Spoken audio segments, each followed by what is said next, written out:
Hi. So, um, I am a human being, like everyone here watching. So, I'm a human being, but I define myself as a humanist.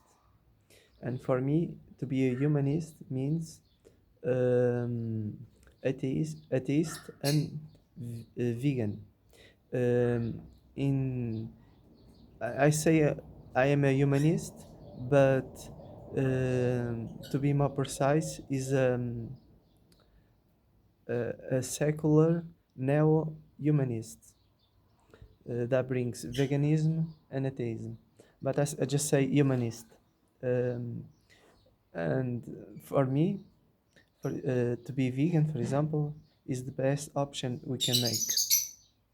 About atheism.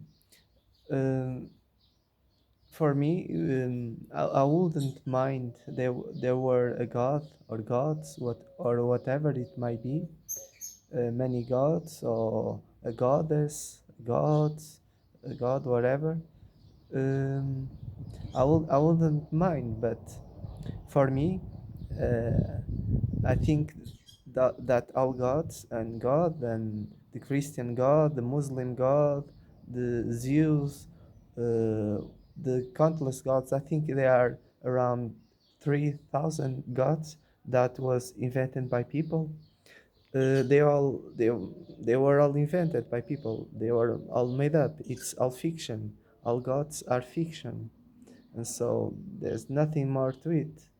And we know humans evolve on this planet.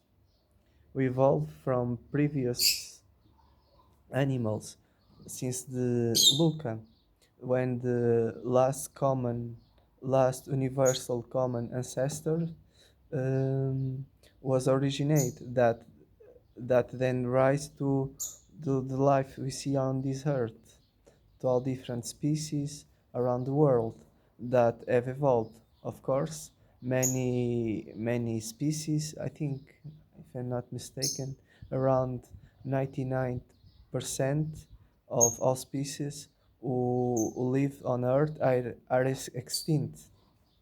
And so we humans evolve on this planet, and there was no God like the Christian God or the Muslim God that create humans. They are they that gods were invented by people for many reasons, to manipulate, control other people, but also to try explain reality and the world that we live, that is the planet Earth.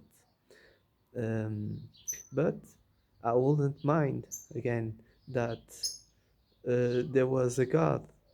I wouldn't mind the Christian God, the Muslim God, or whatever God might be. I wouldn't mind, but for me, it's all fiction. It was great that there was a God, because then we know that we would survive death. That it kind of is the contradiction, because death means not survive, and people manipulate people to try to think they have an afterlife, so they work for the people in control, to who have power in that society, to have benefits of their work. So that's it. Um,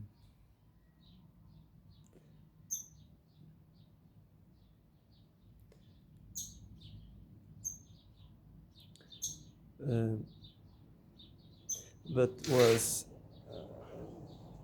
that was great if he was a god, or many gods, or whatever, a goddess.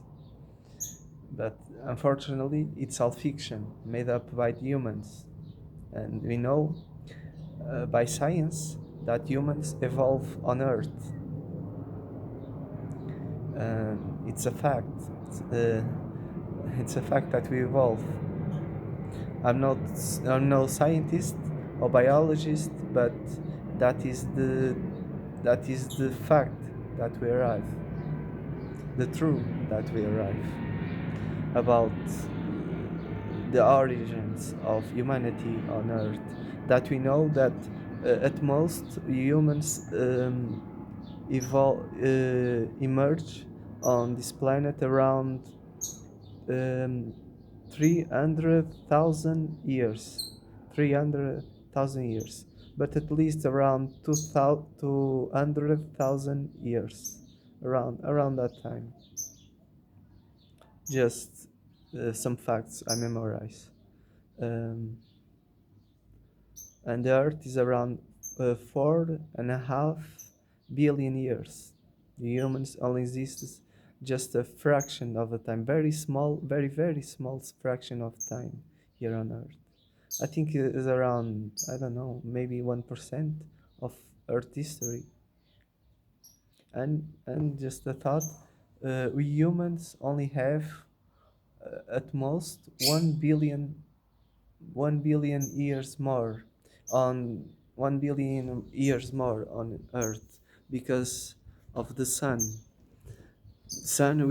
will increase size and raise temperatures to the boiling point, so there will be no conditions for humans to live and life in general to live on this earth.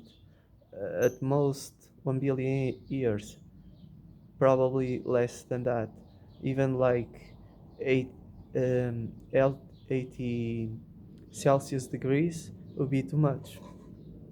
I don't know how much Fahrenheit that is, but 80 degrees and Celsius, it just, I think, will be just too much. So we must leave Earth or change Earth orbit, or I don't know, change, do something to the sun that help the sun help no yeah, will help the sun not to raise that temperature so much. But if you can't do that, we need to change to another moon on our solar system, or go to another star on our galaxy. That will be very challenging. I don't know if you're gonna make it as a human race. If you're going to achieve uh, getting out of our solar system, or even just make Earth habitable, habit, habitable for the time after 1 billion years from now. I just don't know. That's it. Not else. I don't have anything else to add. And just sharing these thoughts. Thank you for listening.